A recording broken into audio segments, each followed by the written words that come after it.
and welcome to another daily devotion. As this week we talk about connecting through generosity. This is one of our 5 for 5 UCC offerings called One Great Hour of Sharing. And I'll talk a little bit more about that. But before we do, giving. I want to tell you a story about Bob. What about Bob? Thank you, Bill Murray.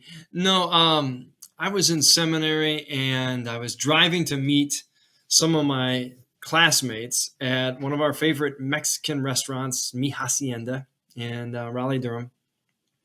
And I'm driving down the 15501 and I stop at the light right before the Hacienda, and there's this guy, Bob. Bob's got a sign, says hungry. So I said, hey, hop in the car. You like Mexican food? Sure. What's your name? Bob, Scott. Let's go.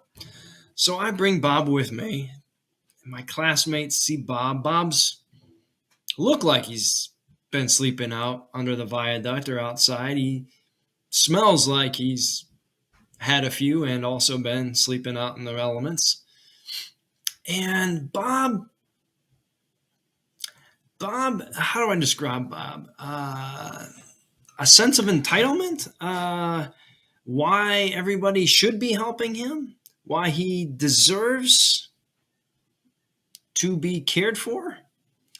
There wasn't a lot of kindness in Bob. There wasn't a thank you from Bob. He just ate, ordered some more food, and then he left. Just walked out. And my friends there was 4 of us seminarians who were shocked that Bob had made his entrance, and I couldn't tell you what they were thinking about me, but they said, would you do that again? I mean, this guy just completely took you for a ride. I know you brought him here, but I mean, he just totally took advantage of you. He's playing you, man. I mean, do you really think that was energy well spent? I mean, would you give to this guy again if you saw him in need? And it really bothered me, the reaction of my seminary friends. But underneath, I also was a little steamed because this guy seemed like an ingrate. You know, I went home and I was wrestling with it. And I thought, this guy's been living a tough life. I mean, who am I to judge?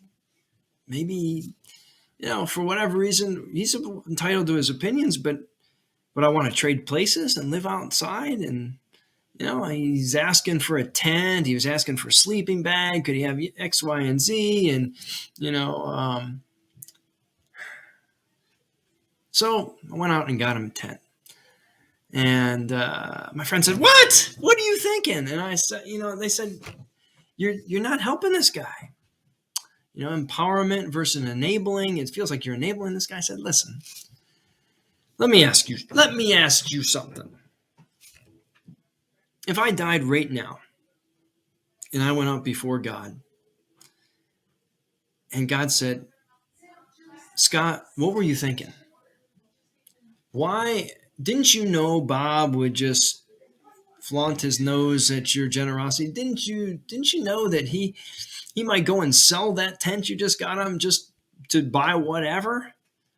I mean, he could have just been telling you a yarn. What were you thinking being merciful to that man? I could never imagine Jesus saying that. I had a friend in Portage where I was serving who said, I always ask myself, he's an old farmer, when I think of somebody in need, I say to myself, God, who needs this more, me or him or her?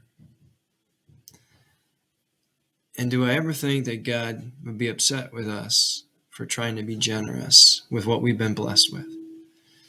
Neighbors in Need goes to help those who have been affected by disasters, hurricanes, tornadoes, fires.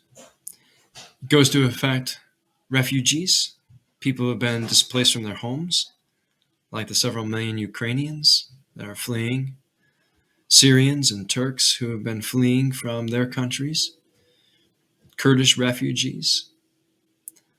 children displaced by military operations in Mozambique and Sierra Leone, places most folks couldn't find on a map.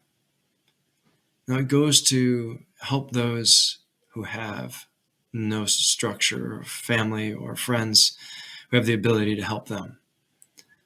So it's a really critical offering, one I hope you'll consider supporting. And even if it's not neighbors in need, one way to be generous to somebody just because God is generous to you.